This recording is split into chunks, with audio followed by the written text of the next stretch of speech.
നമസ്കാരം. നടനും ബി.ജെ.പി. നേതാവുമായ കൃഷ്ണകുമാറിന്റെ മകൾ ദിയ കൃഷ്ണയുടെ തിരുവനന്തപുരത്തുള്ള സ്ഥാപനത്തിൽ ജീവനക്കാരുമായി ബന്ധപ്പെട്ട സാമ്പത്തിക ക്രമക്കേടിന്റെ കൂടുതൽ വിവരങ്ങൾ പുറത്തുവിട്ടിരിക്കുകയാണ് ദിയ കൃഷ്ണ.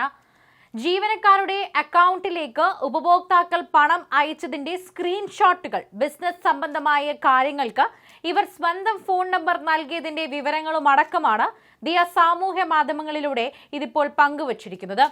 ആയിരക്കണക്കിന് മെസ്സേജുകളാണ് തട്ടിപ്പ് സംബന്ധിച്ച് ലഭിച്ചുകൊണ്ടിരിക്കുന്നതെന്ന് ദിയ പറയുന്നു. ഈ മെസ്സേജ് അയക്കുന്നവരെല്ലാം ആർക്കാണ് പണം അയച്ചതെന്നും അതിന്റെ സ്ക്രീൻഷോട്ടും അടക്കം പങ്കുവയ്ക്കുന്നുണ്ടെന്നും ദിയ നേരിട്ട് പോലീസിൽ പരാതിപ്പെടണമെന്നും അഭ്യർത്ഥിച്ചുകൊണ്ട് രംഗത്തെത്തിയിരുന്നു. അതേസമയം ഒരു പോയിന്റും കിട്ടിയില്ലെങ്കിൽ ജാതി കാർഡ് ഉപയോഗിക്കരുതെന്ന് ദിയ കൃഷ്ണ സാമൂഹ്യ മാധ്യമങ്ങളിലൂടെ പങ്കുവച്ച ബ്ലോഗിൽ പറയുന്നുണ്ട്. ഇത് വളരെ ചീപ്പായ കാര്യമാണ്. ജാതിയാണ് പ്രശ്നമെങ്കിൽ ഇവരെ ജോലിക്കെടുക്കാതിരിക്കാമായിരുന്നു. എനിക്ക് സ്ഥാപനത്തിലെ ജീവനക്കാരെ വിളിച്ച് ചീത്ത പറഞ്ഞ സംഭവത്തെക്കുറിച്ച് ദിയ വിശദീകരിക്കുന്നുണ്ട്. ഈ പ്രശ്നമുണ്ടായ സമയം തൊട്ടേ ഈ ക്രിമിനൽസിന്റെ പേര് പുറത്തു പറയണമെന്ന് വിചാരിച്ചിരുന്നതാണ്. പക്ഷെ പെൺകുട്ടികളല്ലേ, അവരുടെ ഭാവി നശിപ്പിക്കേണ്ടെന്നോർത്താണ് ഇത് ചെയ്യാതിരുന്നത്. അശ്വിനും ഇത് തന്നെയാണ് പറഞ്ഞത്. അവർ തെറ്റ് സമ്മതിക്കുക എന്നതായിരുന്നു നമ്മുടെ ആവശ്യം. എത്ര രൂപ പോയി എന്നത് അറിയണമെന്നുണ്ടായിരുന്നു. ഒരു തെളിവും പുറത്തുവിടാതെ ഇരിക്കുകയായിരുന്നു. പക്ഷേ ദൈവമായി അറിഞ്ഞ ചില ആളുകളെ കൊണ്ട് ചിലത് ചെയ്യിപ്പിക്കുമെന്ന് പറഞ്ഞില്ലേ.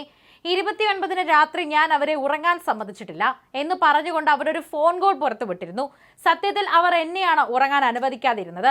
ബുദ്ധി അവർക്ക് കൂടിപ്പോയതായിരുന്നു പ്രശ്നം. എത്ര വലിയ കുറ്റമാണ് ചെയ്തിരിക്കുന്നതെന്നും അതിൽ തന്നെയുണ്ട്. അവർ തന്നെ അവരുടെ മുഖം പുറത്തുവിട്ടിരിക്കുകയാണ്. പിന്നെ നമ്മൾ എന്തിനാണ് പുറത്തുവിടാതെ ഇരിക്കുന്നത്? എത്ര രൂപയാണ് നിങ്ങൾ എന്നെ പറ്റിച്ചതെന്ന് ഞാൻ ചോദിക്കുന്നുണ്ട്. അപ്പോൾ അവർ പറയുന്നുണ്ട്, ചേച്ചി ഇത് ഞങ്ങൾ ഓപ്പണായി തുറന്നു പറഞ്ഞതല്ലേ എന്ന്. മനസ്സ് വിഷമിച്ച, മാനസിക നില തെറ്റിയ അവസ്ഥയിലാണ് ഞാൻ ആ ഫോൺ കോൾ അവരെ ചെയ്തത്.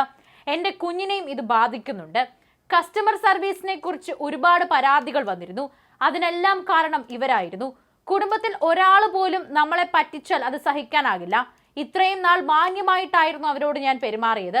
ആദ്യമൊക്കെ ഞാൻ കരയുകയായിരുന്നു. പക്ഷെ സത്യം പൂർണ്ണമായും എൻ്റെ ഭാഗത്താണെങ്കിൽ ഞാൻ എന്തിന് കരയണം?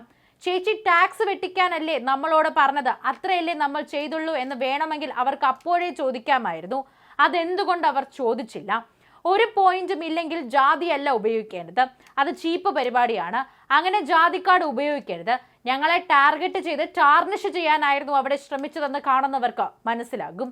അങ്ങനെയെങ്കിൽ ഈ ജാതിയിലുള്ളവരെ എടുക്കില്ലെന്ന് നേരത്തെ പറയാമായിരുന്നു. എന്ത് പറയാനാണെന്നാണ് ദിയ ഇപ്പോൾ ചോദിക്കുമ്പോൾ ജീവനക്കാരിൽ ഒരാൾ ആത്മഹത്യ ചെയ്യാനാണ് പോകുന്നതെന്ന് പറയും. ഇവിടെ പണം നഷ്ടപ്പെട്ട ഞാനല്ലേ ആത്മഹത്യ ചെയ്യേണ്ടത്, അല്ലാതെ മോഷ്ടിച്ച് നിങ്ങളല്ലല്ലോ. നിങ്ങൾ ആഡംബര ജീവിതമാണ്. ഇത്രയും പണം പോയതിന്റെ പേരിൽ ഞാനും ഭർത്താവുമല്ലേ ആത്മഹത്യ ചെയ്യേണ്ടത്? ഇത് അവരുടെ അടുത്ത കാർഡാണ്. ജാതി കാർഡ് പോലെ ഒരു ആത്മഹത്യ കാർഡ്, ദിയ പറയുന്നു.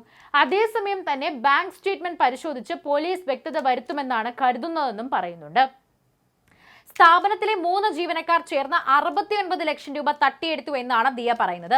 ഈ പണം തിരികെ വേണമെന്ന് ആവശ്യപ്പെട്ടപ്പോൾ 8 ലക്ഷം രൂപ ഇവർ മടക്കി നൽകി. എന്നാൽ അതിന് പിന്നാലെ ജീവനക്കാർ പോലീസിൽ പരാതി നൽകുകയും ചെയ്തു. അങ്ങനെ തുടരുകയാണ് ഈ പ്രശ്നങ്ങളെല്ലാം.